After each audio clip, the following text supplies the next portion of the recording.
माने नमस्कार। एटा कौन आपण माने जानि नथि केबे देखि नथिबे। एटा हला फुलकोबी।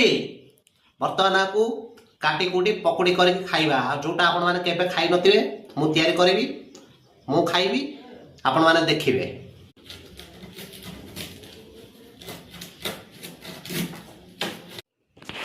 आलो छेउड़ी मु कोबीटा काटी पारने टिके काटी दे। काटी सारी जो कोबी काटी को कोबी को पानी रू छाणी के अलग रखीदे पात्र में। कोबी रखा सरीगला। पियाज कटा हो धनिया पत्र कटा हो अदा कटा हो कोबी रे बेसन को पकईदवा आवश्यक अनुसार। बेसन पकई सारा आवश्यक अनुसार लुण पकईदवा। कोबी पकोड़ी फुलिया आवश्यक अनुसार टिके सोडा पकईदवा। बर्तमान पियाज धनिया पत्र अदा बेसन सब पड़ी घंटा चकटा हो गला। बर्तमान आम अटा दलिला भाया गोलईदवा माने दलिदवा।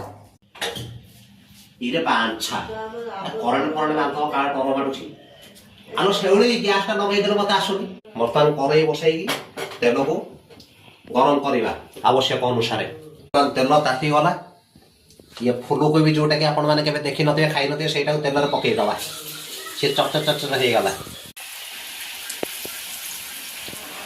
बर्तमान आपको घाटी दवा टिके भल भाव पड़े छाणी हो गला ओल्लैक खाइबा।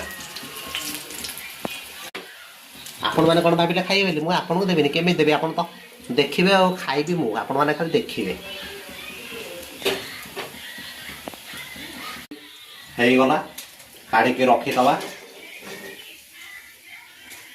गरम गरम खाईदवा। अत्यंत आनंदर स्वाद। आपण मान तो खाई परिबे खाली देखु थातु।